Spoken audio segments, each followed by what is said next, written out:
This video contains news and analysis related to a recent terror attack in Kashmir.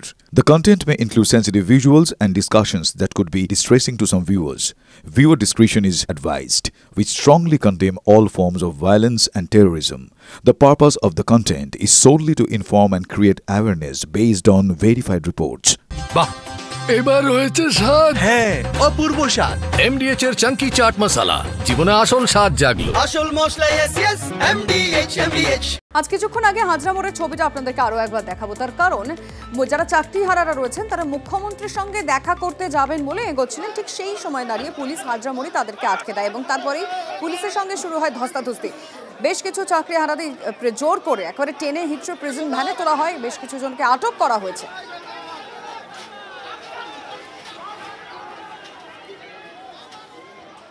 Hazra মোড়ে কিন্তু রীতিমতো ধুন্ধুমার পরিস্থিতি শুরু হয়েছে এই চাকরিহারা আন্দোলনকারীদের কর্মসূচিকে কেন্দ্র করে। ক্যামেরা পার্সন গৌরবকে দেখানোর চেষ্টা করবো। একেবারে হাজরা মোড় অবরুদ্ধ করে তারা বিক্ষোভে সামিল হন এবং তারপরেই আমরা দেখতে পাচ্ছি যে সমস্ত পুলিশ কর্মীরা রয়েছেন তারা কিন্তু এই সমস্ত আন্দোলনকারীদের এই মুহূর্তে আটক করে প্রিজন ভ্যানে তোলা হচ্ছে।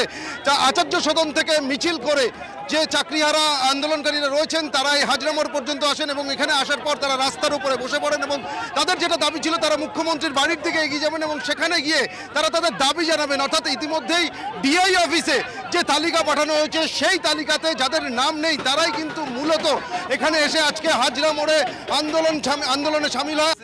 ইচ্ছে করে আমাদেরকে যেতে দিচ্ছে না, আদালত আমাদেরকে যেতে বারণ করেনি, আদালত আমাদের নিষেধ করেনি যে রায় দিয়েছে আদালত।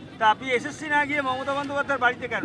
এসএসসি কাছে আমরা গেছি, আজ 5 দিন ধরে ওখানে বসে আছি, কিন্তু চেয়ারম্যান দেখা করছে না, আমাদের কথা শুনছে না, তাই আমরা দিদির কাছে এসেছি। আমাদের অনুরোধ হলো সেখানে আপনাদের নাম নেই, এই প্রশ্নটাই আমরা করতে চাইছি, কেন নাম নেই? জোর করে গাড়িতে তুলে নিয়ে যাচ্ছে, আমাদেরকে ছাড়ছে না, জোর করে তুলে নিয়ে যাচ্ছে। মুখ্যমন্ত্রীর সঙ্গে দেখা করতে এসেছিলাম কিন্তু আমাদেরকে জোর করে গাড়িতে টেনে তুলে নিয়ে যাচ্ছে কেন? কিসের অধিকারে? আমরা তো শান্তিপূর্ণভাবে মুখ্যমন্ত্রীর সঙ্গে দেখা করতে চাইছিলাম। ডিআই অফিসের তালিকার রাতে চক্রান্তে এসএসসি চেয়ারম্যান আমাদের ডিআই অফিস থেকে নাম তুলে নিয়েছে। কেন তাদের নাম ডিআই অফিসে পাঠানো হলো না? তাদের নাম তালিকা থেকে কেন বাদ গেল? তারা কাজে ফিরতে চাইছেন, স্কুলে ফিরতে চান, স্কুলের শিক্ষাঙ্গনে ফিরতে চাইছেন। আমরা এই মুহূর্তে দেখতে পাচ্ছি একজন আন্দোলনকারী তিনি রাস্তার উপরে, মহিলা আন্দোলনকারী তিনি রাস্তার উপরে শুয়ে রয়েছেন। মহিলা যারা আন্দোলনকারীরা রয়েছেন তারাও কিন্তু কোনোভাবে ছাড় পাচ্ছেন না। এই আমরা আরও একবার দেখানোর চেষ্টা করব এই যে বিশাল সংখ্যক পুলিশ বাহিনী তারা কিন্তু রাস্তার বিভিন্ন জায়গাতে, এই যে দেখো আরও একজন আন্দোলনকারী যারা কিছুক্ষণ আগে পর্যন্ত ওই রাস্তার উপরে বসে স্লোগান শাউটিং করছিলেন, তাদের স্কুলে ফেরার যে দাবি ছিল সেই দাবিকে সামনে রেখে কেন তালিকা থেকে তাদের নাম বাদ গেল, এ ধরনের বিভিন্ন দাবিকে সামনে রেখেই কিন্তু তারা আন্দোলন করছিলেন, মুখ্যমন্ত্রীর বাড়ির দিকে এগোনোর চেষ্টা করছিলেন। আর সেই সমস্ত আন্দোলনকারীদের এবার এক এক করে আটক করে প্রিজন ভ্যানে তোলা হচ্ছে। পহেলগাঁওয়ে জঙ্গিদের খোঁজে অ্যাকশনে জম্মু কাশ্মীর পুলিশ।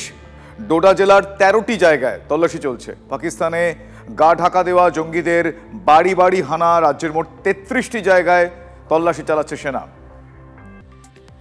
একদিকে জঙ্গিদের খোঁজে বাড়ি তল্লাশি, অন্যদিকে সীমান্ত ও গ্রামবাসীদের সঙ্গে কথা বলে আশ্বস্ত করার চেষ্টা। একই সঙ্গে এই দুই ভূমিকায় ভারতীয় সেনা। উত্তর কাশ্মীরের গুয়ারেজ সেক্টরে নিয়ন্ত্রণ রেখার কাছে গ্রামে গ্রামে সেনাবাহিনীর টহল, তারা ঘুরছেন এবং ঠিক এই ধরনের সম্প্রীতির দৃশ্য সেখানে দেখতে পাওয়া যাচ্ছে। এমডিএচ চানা মশলা, এখন ছোলা হোক বা বরবটি দানা, সাদা চানা হোক বা কালো, সব রান্নাই হবে অসাধারণ। এমডিএচ